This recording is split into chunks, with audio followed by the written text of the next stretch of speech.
Bonjour Nurjani. Oui, bonjour Maria, comment ça va? Moi, ça va très bien, je te remercie. Et toi, comment vas-tu? Ça va, nickel. Je vois que chez toi, il fait chaud. Oui, oui, oui, oui, oui. Là, on est bien, la chaleur, elle est bien arrivée, on est en plein canicule aussi, Ah on est oui, bien. Et chez voilà. toi? Chez moi, ça va. On a environ 25, donc on peut encore respirer, on dort bien parce que la nuit, la température descend en Normandie. Donc, D'accord. c'est encore reposant. C'est pas encore plein d'été. Ça vous arrive d'avoir des canicules en Normandie ou pas du tout? Oui, il y a 4 ans, j'imagine, 3 ans, je sais plus. Il y avait une été tellement chaud que la pelouse, elle était toute sèche. C'était terrible, vraiment, il pleuvait pas du tout, même la pelouse n'était plus verte. Tu veux qu'on commence plutôt, Et j'aimerais peut-être, mettre un cadre. Je veux dire, qui es-tu et comment on va faire aujourd'hui notre cours de négociation, si tu permets? Donc, je m'appelle Maria et j'ai invité pour vous, pendant notre call d'aujourd'hui, une invitée, une maître qui va se présenter et elle va apporter son expertise. Donc, je te laisse la parole. oui, bonjour, voilà Maria, bah, écoute, je vais me présenter en quelques mots. Je m'appelle, Amandine Claré. Je suis maître d'œuvre, voilà, j'ai ma société de maîtrise d'œuvre spécialisée en rénovation. Je suis de formation, ingénieure en bâtiment et architecte, diplômée d'État.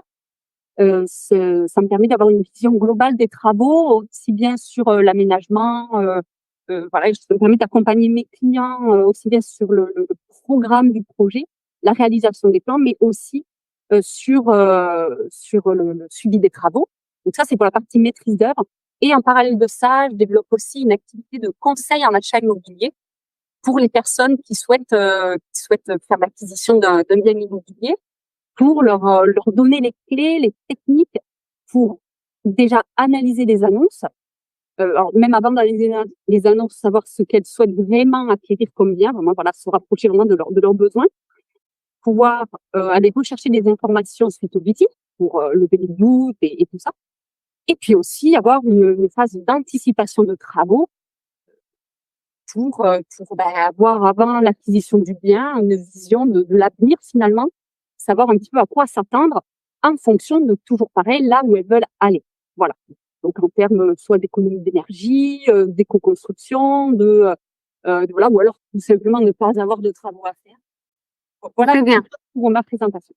Merci beaucoup. C'est exactement la raison. Tu as bien expliqué, bien présenté de ta présence aujourd'hui parce que je trouve que mes clients peuvent Mmh, prendre un peu de ton expertise, de ton œil, de quelqu'un qui est un architecte, un maître d'œuvre et tu pourras leur donner quelques conseils.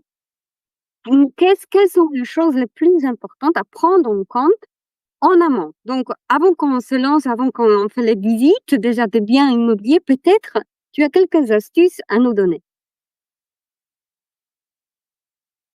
Et du coup, ça a coupé, du coup, j'ai pas très bien entendu ta question. Donc, on aimerait bien entendre quelle est ton expertise et quels sont les conseils que tu pourrais donner à mes clients au moment ou même à tes clients finalement, parce que ça se rejoint, qu'ils décident dans leur tête, qu'ils prennent la décision qu'on veut se lancer dans un achat. Donc, quels sont les conseils? Qu'est-ce qu'il faudra prendre en compte avant de faire des visites? Oui. Alors je pense que le démarrage vraiment, c'est déjà de savoir ce que l'on veut. Mais pas dans le sens, je veux, 3 chambres, un bout de jardin et puis un garage.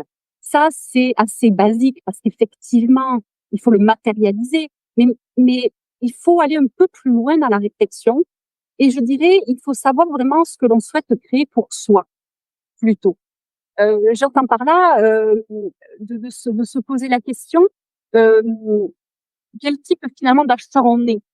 Est-ce qu'on souhaite acheter un bien où, on va avoir des travaux un petit peu tout le temps et puis on n'est pas pressé d'avoir du, tout beau, tout neuf tout de suite?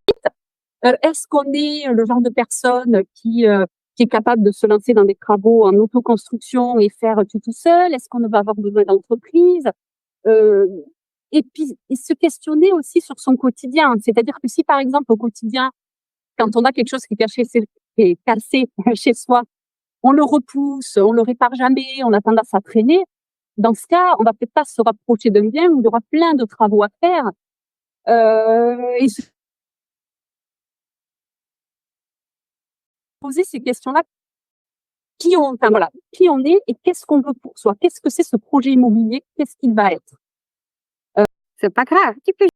Voilà. Donc, tu vois, il y avait je parlais justement de la typologie d'acheteur, c'est comment on se place en termes de faire des travaux soi-même ou pas. Et puis, il y avait la typologie aussi de comment on se place au niveau, de l'écologie, parce que c'est quand même une grande question. Est-ce que c'est important pour nous, de se poser des questions pour, avoir un logement qui soit économe en énergie? Est-ce que c'est important pour nous que lorsqu'on va faire nos travaux, on va avoir une réflexion sur les matériaux que l'on utilise? Est-ce qu'on va aller sur du traditionnel ou plutôt être dans une démarche écologique et s'inscrire? Et ça va vraiment venir pour moi. Il n'y a pas de bonne ou de mauvaise réponse. Il n'y a pas de c'est bien ou c'est pas bien de se poser des questions pour l'écologie. Il n'y a pas de questions comme ça.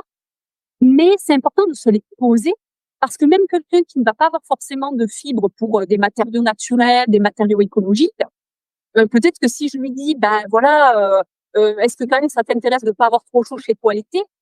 Ça, il va dire, bah oui, quand même, ça m'intéresse de pas étouffer chez moi. Et là, on va partir sur un autre type de réflexion qui va être peut-être inattendu chez cette personne. Mais Et finalement, le choix de se dire, je veux trois chambres ou quatre chambres, je ne sais pas, et un jardin, on va y arriver, mais après, en fait, après, parce qu'on va se poser tout un tas de questions avant d'arriver à ça. Voilà. donc, moi, j'aimerais juste me rassurer mes clients que si eux, ils ne savent pas quelle quantité de travaux est faisable pour eux, parce qu'ils n'ont jamais fait de gros travaux, ils n'ont pas de compétences, ils sont prêts peut-être pour faire la peinture, mais comment on peut mesurer, est-ce que changer les fenêtres, c'est déjà difficile ou pas encore? Pour quelqu'un qui a jamais fait de travaux, je dirais que oui, changer des fenêtres, ça peut commencer à être difficile, mais tout dépend aussi de l'objectif où on veut aller. Quelqu'un qui veut vraiment à la fin ne pas avoir d'air qui passe par sa fenêtre, avoir une étanchéité à l'air qui soit bonne, ben là ça va être difficile parce que s'il a jamais fait de travaux, il va falloir qu'il aille se poser des questions. Comment on réalise une très bonne étanchéité à l'air quand on pose une fenêtre? Comment ça se fait? Comment les pros font et comment lui peut le mettre en application chez lui? Donc, mais si son objectif finalement, lui, il s'en fiche d'avoir des courants d'air chez lui, c'est pas très important, ça fait 15 ans qu'il vit dans une maison où il y a des courants d'air, finalement, ça ne l'incommode pas, c'est possible, hein, il y a des gens qui sont pas frileux, par exemple, ou qui, voilà, ça leur dérange pas d'avoir une maison qui est pas très chauffée en hiver et qui est finalement, bah, il peut aller changer ses plaies lui-même, mais quelqu'un qui va être attentif à la qualité et qui voudrait faire des travaux lui-même, là, évidemment, je l'alerte sur le fait de, OK, il va y avoir des choses à regarder, des techniques à apprendre, des choses sur lesquelles tu vas devoir te renseigner si tu veux que les choses soient bien faites, évidemment. Voilà. Merci. Et comment faire maintenant si je n'ai pas de compétences ni savoir-faire et j'aimerais me lancer dans un projet qui demande de travaux. Donc, comment juger maintenant pendant les visites immobilières? Est-ce que les travaux sont graves ou est-ce que c'est faisable? Est-ce que l'état de bien, c'est un état qui est acceptable ou il y a des pièges cachés? Oui, tout à fait. Alors, je crois que déjà, je crois la base, si je pourrais en citer qu'une, c'est de savoir vraiment en quoi est fait le bâtiment, la structure du bâtiment. Et quand je parle de structure, c'est pas uniquement est-ce qu'il y a des fissures ou pas, est-ce que la structure est bonne. Je parle vraiment de manière l'intérieur du bâtiment. Qu'est-ce qu'il y a? De quoi est composé le mur? Ça, c'est absolument primordial. Parce que si vous visitez un bien immobilier qui a été rénové, alors je vais pas dire bien rénové ou mal rénové, on va dire juste rénové et que d'apparence, ça vous semble très propre, en fait. Si vous regardez l'extérieur, c'est un petit peu comme si une personne qui est bien habillée ou qui est bien maquillée et qui présente bien, ça ne présage absolument pas de son état de santé. Et ça, tout le monde est capable de le comprendre. Voilà, ça présage pas du tout de son état de santé. C'est la même chose pour un bâtiment, en fait. Quand on a un bâtiment qui est fait avec des matériaux qui sont anciens, de la terre cuite, de la terre crue, on parle beaucoup de pisé, notamment ici dans le Dauphiné et la région lyonnaise, des maisons qui sont en pierre, qui sont voilà en colombage. Ces matériaux ne se rénovent pas comme des matériaux en parpaing ou on parle des matériaux ou en béton. Ça, malheureusement, dans les réglementations, c'est vraiment tout récent. Oui, Maria, Oui, tu disais que les matériaux récents comme parpaing ou béton.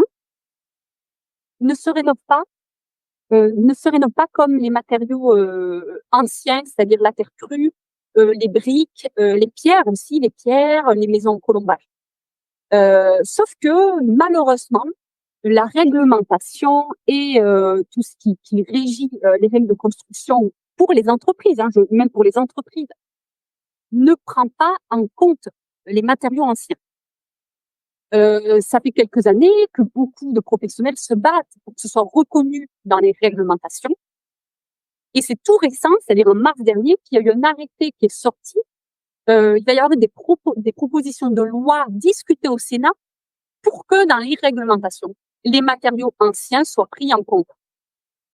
Jusqu'à aujourd'hui, voire même encore là, actuellement, quand les gens sont en train, les entreprises, je dis bien les entreprises, sont en train de rénover des maisons, si ces entreprises ne sont pas sensibilisées aux matériaux anciens, n'ont pas eu de reçu de formation, ne se sont pas intéressées, ne se sont pas, voilà, eh bien, tout simplement, elles appliquent la réglementation, les normes constructives, elles les appliquent. Parce que c'est la loi, elle est comme ça, mais la loi ne prend pas en compte les matériaux anciens. C'est-à-dire, la loi, en gros, elle vous dit, vous pouvez isoler, vous pouvez mettre de la laine de verre sur des murs en pisé. L'entreprise, elle aura répondu à la réglementation. Donc, votre maison, elle sera toute belle, vous allez la visiter, vous allez dire, OK, c'est rénové, elle est isolée, c'est génial.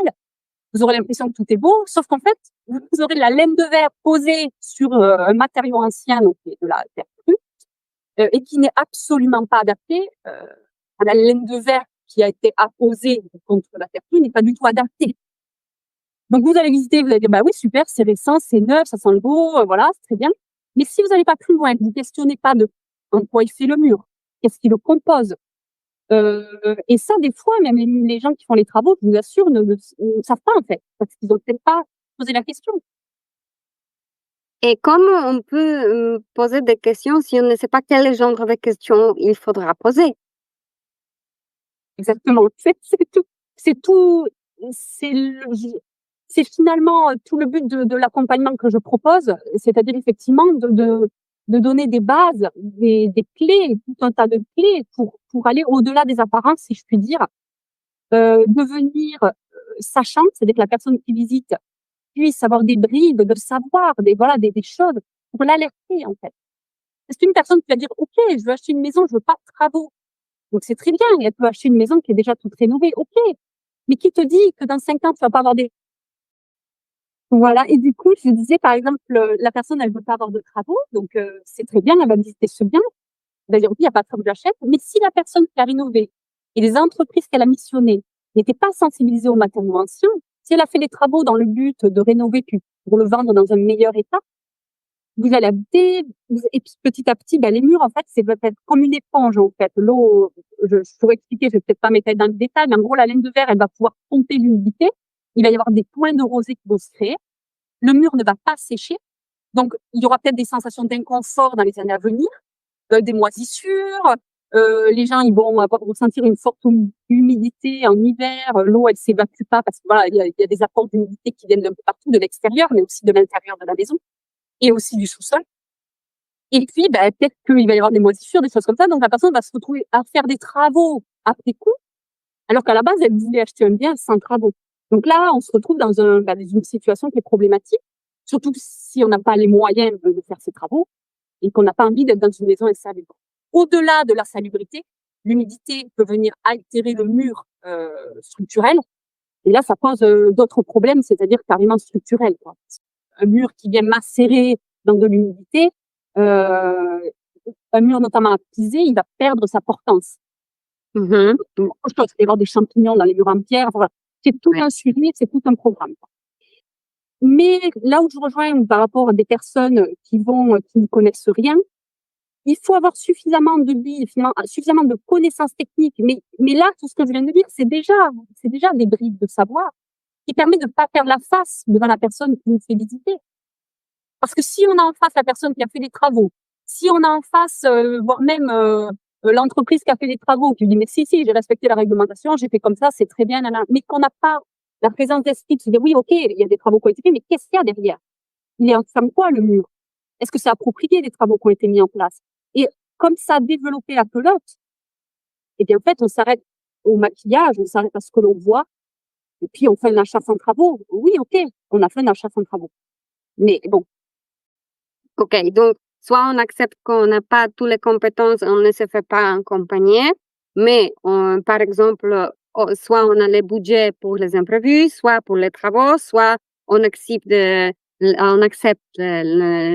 risques éventuels, soit Oui. on essaie de diminuer le coût qui est affiché sur l'annonce pour avoir ces marges, c'est l'argent, cette enveloppe, parce que c'est Oui. au moment d'achat qu'il Oui. y a les levier puissant de la négociation pour économiser le plus. Exactement. C'est très intéressant la question sur laquelle tu rebondis, parce que c'est exactement ça. La négociation va être cruciale, notamment sur tous les inconnus que l'on a, parce que acheter un bien parfait, bien sûr que ça n'existe pas. Il y aura toujours des inconnus. Il y aura toujours, mais il faut savoir les identifier. Effectivement, engager une démarche de négociation, parce que c'est hyper important que la personne, elle ait une réserve d'argent pour pallier à ces inconnus, quand elle est arrivée à les identifier. Et effectivement, pouvoir après avoir une force de négociation. Ben là, Maria, moi, je me permets de te poser la question en retour. Comment, parce qu'une personne qui finalement, ok, elle a, par exemple, un client à moi qui a, voilà, acquis des connaissances, qui a les épaules un petit peu solides pour aller finalement affronter la phase de négociation, mais c'est quand même encore une étape supplémentaire, cette phase de négociation. Comment on peut aider les gens qui finalement débutent, ont des bribes de connaissances, mais quand même ce sont des débutants, voilà. Comment leur donner la force, le courage, l'aplomb pour aller finalement défendre leurs droits et et puis baisser le prix. Voilà. Merci pour la question. C'est effectivement pour moi très naturel et ça ne me vient plus même à l'esprit d'en parler parce que moi, j'imagine que tout le monde le sait, mais peut-être que ce n'est pas encore le cas. Comme toi, tu as dit au début de notre call qu'il y a des profils d'acheteurs différents parce qu'il faudra d'abord se préciser qu'est-ce qu'on cherche. Pareil avec les profils de négociateurs. Il y a des gens qui sont un peu plus courageux, il y a d'autres qui sont plus timides. Et c'est là, c'est OK. Il faut faire avec. Il n'y a pas les compétences à changer, il n'y a pas à devenir plus extraverti pour réussir la négociation. Pour réussir la négociation, il faudra connaître des stratégies et des techniques. Donc, tout le monde peut apprendre. C'est pas au niveau de personnalité. On adapte juste la technique pour quelqu'un qui est plus courageux et on adapte une autre technique pour quelqu'un qui n'a pas de compétences techniques, qui ne veut pas beaucoup parler et qui cherche finalement à acheter pour la première fois dans sa vie. Donc, il se sent complètement débutant dans la situation. D'accord. Peut-être pour te donner déjà tout de suite, première chose que tu peux copier-coller, il faudra poser des questions qui sont ouvertes. Donc, tout le genre de questions qui ne se finissent par la réponse oui ou non. Est-ce que c'est rénové? Ils vont te répondre oui. Donc, tu sais toujours rien. Tu ne connais pas les matériaux, tu ne connais pas quels sont les matériaux principaux. Donc, tu as appelé que ce sont les primordiales, connaître de quoi est bâtie la construction. Donc, la question doit inciter notre interlocuteur à se dévoiler. Donc, D'accord. si la question n'était pas suffisamment bien ouverte, vague, large, il faudra taquiner un petit peu plus, chercher pour inciter à parler plus. Donc, D'accord. si la réponse était trop courte, on peut toujours dire: «Et en détail, ça veut dire quoi? Et Mmh. concrètement, vous D'accord. avez des exemples? J'aimerais en savoir plus». D'accord. Donc, nous, comme les acheteurs, on arrête de parler. On essaye de récupérer les informations. Parce que si quelqu'un en face de nous maîtrise le sujet plus que nous, surtout au niveau technique, il Oui. y a la façon de surmonter cet inconnu que nous ne possédons pas les compétences.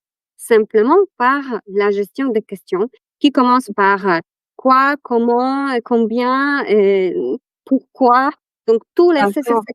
les questions peuvent nous apporter plus de valeur. Est-ce que tu es d'accord? Parce que, souvent moi je me dis, alors non pas que je trace un profil forcément de la personne, mais tu vois, par exemple, une personne qui va me prendre de haut ou qui va trouver ma question, ridicule ou qui va un petit peu, la tourner en dérision et pas vraiment répondre, ben, tu vois, ça va m'envoyer des signaux, enfin pour moi, hein, je parle, ça va m'envoyer des signaux un peu négatifs et ça va pas forcément me mettre, à l'aise. Et souvent, j'ai tendance à faire confiance à des gens qui, ben, en fait, tout simplement ne trouvent aucune question bête, qui sont plutôt dans l'ouverture, dans la transparence et qui sont pas là en train de se défiler, et de me faire passer pour quelqu'un qui ne sait pas, tu vois? Et moi, je suis très, très sensible à ça, à la réponse aux questions et la façon dont les personnes, voilà, répondre. Est-ce que c'est finalement une bonne façon de voir les choses ou alors les gens ils peuvent des fois répondre de haut et tout ça, puis en fait, ils sont quand même tout à fait honnêtes. Enfin, tu vois, il y a beaucoup. Si j'ai bien compris, tu peux me recadrer juste derrière. J'ai une idée comment je pourrais te donner la réponse. Hem, à la place de se battre contre toi comme tu es aujourd'hui, fais avec. Donc à la place d'aller contre, va dans le même D'accord. sens. Donc c'est à toi de dire tout de suite à l'introduction, avant de poser ta question bête Oui, oui, oui. potentielle, tu dis: «Je suis débutante, je suis novice, je ne sais rien dans ce sujet, donc ma question sera bête». Mmh. Si c'est toi qui fais cette introduction-là, la personne en face, elle n'a plus de cartes dans ses mains parce que tu as tout D'accord. dévoilé.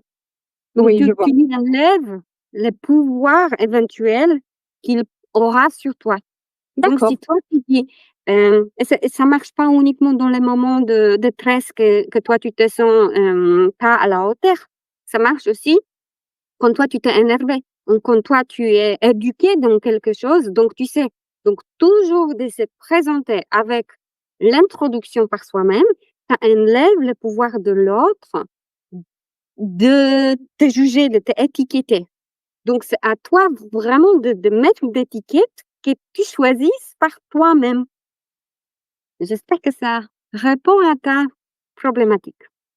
Est-ce que j'ai pu répondre, à ta question? Oui, alors je crois que ça a coupé au moment où tu disais, ça peut être le cas aussi quand on est éduqué, sur la question, voilà, ça peut être le cas Oui, effectivement oui, quand on a aucune connaissance. parce que tu te présentes, donc tu enlèves toutes les potentielles étiquettes et Oui, c'est à toi de choisir qu'est-ce que tu veux dire comme l'introduction de toi. Donc toi, tu te dis: «Moi, je suis un expert dans cela et cela. Par contre, je ne suis pas un expert, dans hydraulique. Donc oui. je peux vous, comprendre sur la base des fenêtres et des murs, mais sur, l'humidité et des tuyaux, j'ai besoin d'aide». J'aime beaucoup cette approche-là et moi j'avoue que c'est celle que j'utilise, en général dans mon travail parce que de toute façon je me dis toujours, les faux semblants ça a toujours tendance à voler en éclats. On peut pas, être sachant sur tout et même, tu vois, dans nos métiers à nous où on rencontre effectivement, après les gens ils sont plus et c'est là aussi où on voit, le professionnalisme aussi, des personnes en face. quand elles sont prises dans l'explication, dans l'échange du savoir, je trouve que l'échange est beaucoup plus intéressant, beaucoup plus. Parfois, certaines personnes, je sais pas, mais elles peuvent avoir peur de dévoiler justement ce côté. Je sais pas. Du coup, ça va se retourner contre moi. On va essayer de m'avoir. Alors que je te rejoins. Moi, j'adopte plutôt l'attitude que tu viens d'énoncer, en disant ok, je préfère jouer la transparence. Ça, je sais pas, ça, je sais pas. Et puis là, il y a un échange qui se crée qui est beaucoup plus enrichissant. Et dans le domaine des travaux et des chantiers, des suivis de chantier, ben voilà, je trouve que c'est plus enrichissant du coup. C'est pas uniquement la connexion entre les gens qui se créent, c'est vraiment une stratégie de négociateur avisé. Si Mmh. on comprend vraiment les raisonnements derrière, si c'est toi qui as dit quelque chose, l'autre ne peut plus utiliser cet argument parce D'accord. que toi, tu en es conscient. Donc, si que toi, tu dis la question est bête, on revient à cet exemple-là. Lui, même s'il répète oui, la question est bête, qu'est-ce que est le plus grand risque derrière pour toi? Tu vas comprendre comment lui il fonctionne et tu vas voir est-ce qu'à long terme, tu as intérêt à rester dans la relation avec la personne en face ou pas. Donc, heu, toujours tu apprends. Même si tu n'aimes pas ou ça te touche personnellement, il faudra mettre peut-être les assessments, les jugements, hem, un peu il faut mettre à côté pour avoir un peu plus de recul pour, faire une évaluation. Qu'est-ce que j'apprends d'interlocuteur en face? Oui, Maria, Tu as entendu le moment? tout à fait. Ça a coupé au moment où tu disais est-ce que voilà, c'est intéressant ou pas de continuer la relation avec la personne. Et oui, je te rejoins complètement là-dessus et ça me parle beaucoup. Tout à fait. Super, extra. Je sais aussi que, les gros problèmes pour mes clients, c'est pas uniquement la décision: «Est-ce que je me lance dans ce bien X ou Y?» mais aussi une fois ils se sont lancés, donc il y a maintenant, ces travaux à aborder. Comment on fait? Parce que, sans l'accompagnement, si ce sont des gens, qui voilà, sont débutants et pas techniques, comment ils vont choisir de bons, artisans ou une entreprise à les accompagner? Alors, là aussi, alors imaginons, voilà, ils ont acquis le bien immobilier, ils ont des travaux à faire. Il y en a qu'ils ont défini qu'ils pourraient faire eux-mêmes, de leur côté. Donc pour ces gens-là, alors il y a alors soit c'est des travaux où ils sont à l'aise et ça va, des fois il y a des formations aussi pour apprendre aux gens à être dans l'autoconstruction. Donc ça, c'est que j'invite beaucoup les gens à faire ça s'ils souhaitent faire des travaux eux-mêmes, d'aller quand même un minimum se former. Voilà, après tout dépend de l'ampleur, si c'est pour poser une étagère, on est bien d'accord que non. Mais encore que. Mais voilà, si c'est pour, appliquer des enduits à la terre, des choses comme ça ou démolir un mur porteur, voilà. Je trouve que là, sur ces choses-là, il faut quand même avoir un minimum de formation. Par ailleurs, s'ils souhaitent s'engager dans un parcours où ils vont se reposer des questions sur ce que l'on veut et là où on veut aller. Parce que c'est très important dans un projet d'avoir une excellente communication avec les interlocuteurs que l'on va rencontrer. Tout simplement pour ne pas perdre le cap de son projet. Ça, c'est vraiment essentiel. Euh, Comme dans la vie, il faut avoir un objectif et puis y aller. Mais dans un projet de travaux, dans un projet de rénovation, on peut très vite se perdre en route. Il y a des multiples facteurs. Je connais Donc, une personne, pardon, je te coupe de suite parce que, vraiment, il y a un exemple qui m'est venu. En fait, tu as parlé de l'excellente communication et moi, je sais que c'est pas évident parce que j'ai un client Emmanuel qui a négocié avec l'entreprise, de bâtiment qui était censée de prendre en charge de A à Z la construction de la maison. Sauf la communication au départ, elle était très fluide et les commercial, il était à l'écoute, très réactif. Et au moment qu'ils ont, l'équipe sont venus sur place, les chefs de projet, en fait, lui, il n'est plus réactif. Et maintenant, ils sont en retard avec les étapes de la construction. Et Emmanuel sont un peu perdu et abandonné parce que le commercial dit que non, lui ne peut plus aider maintenant. Et c'est le chef de projet qui gère les équipes d'accord. production. Donc, tu vois, et lui, il n'a pas de levier selon lui, Oui, comment gérer l'équipe de construction. d'accord. Est-ce que tu voudrais que je réponde sur ce cas précis, par exemple? Par Oui, exemple, alors là, c'est vrai que c'est un sérieux problème parce qu'effectivement, il a eu une première impression qui était très bonne parce qu'il était en contact avec l'équipe commerciale, donc il y avait une très bonne communication et après effectivement sur le terrain, il se retrouve avec, quelqu'un où là, ça coince un peu plus.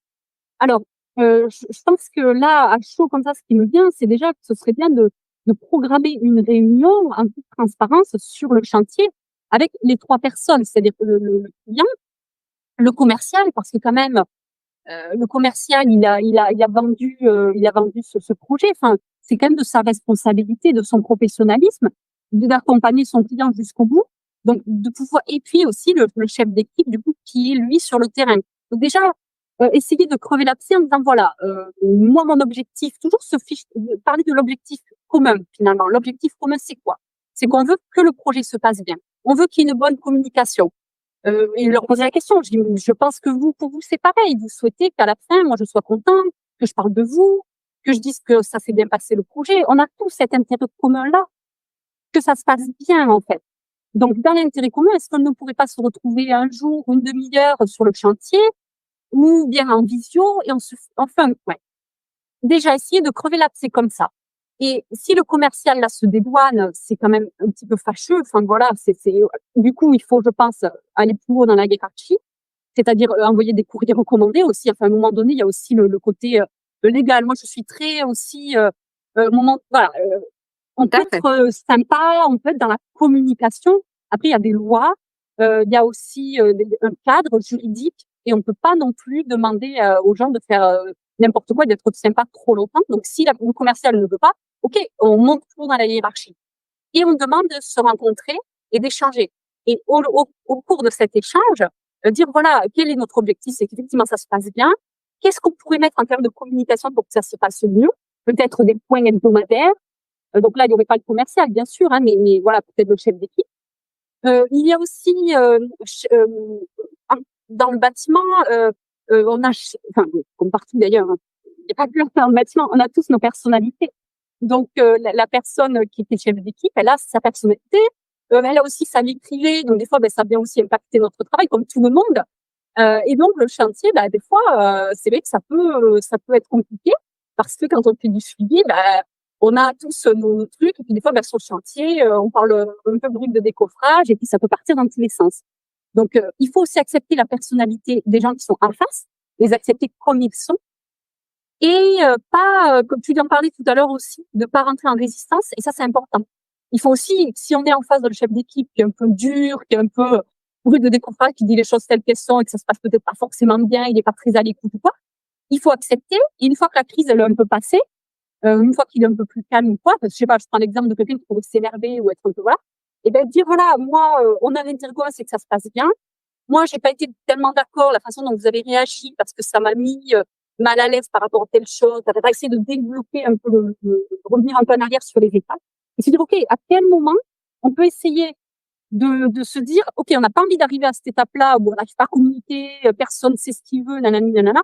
On va essayer d'anticiper les choses et la personne en face va dire ok, moi en fait j'aurais bien aimé savoir. Des fois, et souvent les gens ils parlent après. Ils vont dire en fait moi quand vous m'avez envoyé le document, je dis un exemple à la noix, le truc hier soir à 19h en me disant qu'il faut le faire pour demain matin, je n'étais pas d'accord, du coup ça m'a mis en colère. Et donc en parlant et en communiquant, on va peut-être apprendre la chose qui a pu mal se passer et venir mettre en place des actions en amont pour que cette chose-là qui a mis mal à l'aise tout le monde ne se passe plus. Alors, Tout à fait. tu vois, c'est Et compliqué, c'est de la communication, mais c'est ça, en fait. Si on veut que ça se passe bien, c'est comme partout.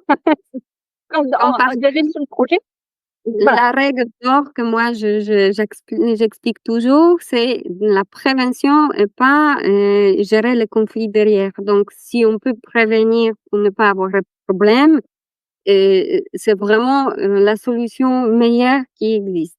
Maintenant, si on est déjà rentré dans un conflit, bien évidemment, il faudra à nouveau avoir des stratégies de gestion de conflit et ce sont à nouveau d'autres techniques qu'on met en place pour sortir d'un conflit, pas comme une victime, mais mais comme quelqu'un qui a bien su construire le pont dans la situation de communication aggravée. Est-ce que tu as encore une question, un conseil à nous donner à la fin de notre vidéo d'aujourd'hui? Est-ce que tu as quelque chose d'astuces à partager? Alors attends, je relis un peu ce que je m'étais noté. Ah oui, non, la question qui m'était venue aussi, on parlait de négociation au niveau de l'achat immobilier, ce qui est ton fort et avec ta spécialité. Mais ce que j'ai trouvé assez intéressant, c'est que les personnes qui vont apprendre les techniques de négociation au moment de l'achat immobilier, surtout si elles s'engagent sur des travaux après, en fait, elles vont pouvoir se servir aussi de ces clés-là que tu peux leur donner pour après pouvoir comparer les devis des entreprises, pouvoir négocier les prix. Et je trouve que c'est quand même assez intéressant de pouvoir appliquer ces techniques-là parce que finalement, ça va servir tout au long du projet. Donc, voilà. Oui, tout à fait. Moi, je parle de la négociation à l'achat parce que c'est un moment où on construit la rentabilité du bien. C'est vraiment les grands leviers, les grands pouvoirs, c'est une grande somme, c'est au moment d'achat. Cependant, les économies qui peuvent poursuivre et la situation conflictuelle qui pourrait arriver, elle est à résoudre grâce aux techniques que nous avons appris déjà en amont. Donc, effectivement, si on fait l'apprentissage une fois, ça peut nous servir à long terme. Exactement. Voilà. Super. Et voilà. Après, qu'est-ce que j'aurais des petites astuces? Non, je crois que c'est un vaste sujet, hein, tout compte fait. C'est vrai que je crois que peut-être la dernière chose, c'est de se dire, on dit souvent dans la vie, il faut avoir confiance en soi et tout ça, bien sûr, évidemment, mais quand on parle d'achat immobilier, de travaux, de choses comme ça, avoir une surestime de ses capacités, une surestime, une surconfiance, là, je tire la sonnette d'alarme parce que quand on est professionnel, qu'on sait comment ça se passe, on a cette connaissance-là. Moi, dire à quelqu'un, ok, une rénovation c'est facile. Non, non, non, non, non, non, ce n'est pas facile. Acheter, que ce soit du neuf aussi, parce que des problèmes, il y en a aussi dans le neuf, hein, parce que ça, hein, voilà. Euh, Quand on se place dans une démarche d'achat immobilier, un achat aussi important, je pense qu'il faut avoir cette conscience-là que on n'a pas le droit de nous voler ce moment si important dans notre vie, parce que c'est un projet très important, ce sont des économies. Oui, exactement. Ça peut toucher aussi si on achète en couple. La conséquence peut être que c'est la couple qui va être, les couples qui vont être brisés parce qu'ils vont commencer à se disputer à cause des travaux qu'ils sont en train de commander pour leur maison de rêve. Donc, Non. Et tu sais, il y a aussi ce truc-là où quand on sait pas, on n'imagine pas ce que c'est. Tu sais, quand tu es dans une phase d'apprentissage, imaginons que tu veux apprendre le piano, tu dis c'est trop bien, je vais apprendre le piano. Puis après, du moment que tu vas commencer à te mettre à l'apprendre, waouh, il faut apprendre ci, il faut apprendre là, le solfège. Ah oui, pour avoir un bon niveau, il faut en faire tous les jours. Et on a je crois que je sais plus comment ça s'appelle, mais je crois la courbe d'apprentissage. Il y a ce truc-là où au début, on a une espèce d'énergie qui nous porte. Et après, on est face à la réalité, on se rend compte de la montagne à monter. Et je pense que ça, il y a trop de projets un peu clés en main. On nous dit trop, ouais, c'est facile, c'est ci, c'est là. On voit des gens qui font des travaux eux-mêmes, on voit des émissions où ils rénovent en une semaine des maisons, des ci, des là. Moi, aucun moment dans les émissions à la télé, je me souviens quand j'étais petite, il y avait déco et tout ça. À aucun moment, ils rénovaient des fois des maisons anciennes, ils évoquaient des sujets techniques, quoi. Enfin, c'était juste aberrant. Enfin, c'était juste aberrant. Ça dure pas 30 secondes comme un reel sur Instagram qui montre avant, après, n'est-ce pas?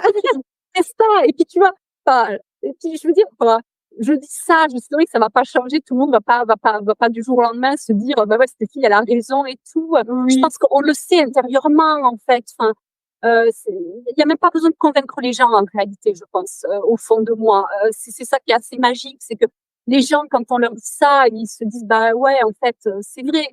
Enfin, c'est comme si on fait pas un marathon en un claquement de doigts. Enfin, voilà. Et puis moi, j'aime pas véhiculer l'idée que c'est facile, tout le monde peut le faire. Oui, tout le monde peut le faire, mais on devient un minimum sachant pour pas se faire avoir, pour garder sa confiance en soi, pour être bien sur le long terme, pour être bien dans ses travaux, bien dans son achat, bien dans son projet. Et sur le long terme, pas juste, ça y est, je suis propriétaire, ça y est, je m'engage sur 25 ans et puis maintenant, c'est bonjour les galères. Et je parle même pas de galères, je parle aussi même de confort pour soi, d'être bien chez soi. Si on n'a pas de travaux à faire, de se dire, OK, j'ai acheté un bien où je suis bien en hiver chez moi, je suis bien en été. Oui, Je sais que si je dois le revendre, ben c'est bien, je peux vraiment m'appuyer sur ça parce que j'ai fait un achat raisonné. Et peut-être ça va passer par une phase de je baisse mes niveaux. Mais ça aussi, on en vient quand on prépare le projet ensemble avec quelqu'un. Ça sera peut-être que je vais pas acheter une maison avec 3 chambres, peut-être que je vais en acheter que 2. Mais oui, l'argent que je vais gagner en négociant quoi, je vais peut-être optimiser mes pièces, les rendre modulables, de façon à avoir une qualité de vie qui va être aussi bien que si j'avais eu 3 chambres, peut-être même mieux, parce que j'aurais mis mon argent sur des choses qui valent vraiment la peine, vraiment le coup, et qui vont me faire gagner de l'argent et du confort sur le long terme. Et c'est ça, voilà, je crois que je vais finir sur ça, Maria, mais voilà, moi, ça m'anime, de super. poser ces questions-là. Oui, Ça merci beaucoup m'anime. Mandy pour, la discussion parce que moi-même j'ai appris des choses grâce à tes exemples et j'espère que pour, nos clients, c'était intéressant parce que les compétences jointes entre les soft skills et compétences techniques, exactement, je pense que ça fait un binôme parfait de 100 Tout à fait. de périmètre. Donc, peut-être l'affaire à suivre et on va faire, une autre vidéo à un autre moment. Oui, vraiment avec plaisir, Maria, ça a été vraiment un grand plaisir. Vraiment, voilà, enchantée de cette belle rencontre. Et je te remercie de m'avoir proposé justement cet entretien ensemble. Voilà, c'est un réel Mais plaisir. Merci beaucoup, Maria.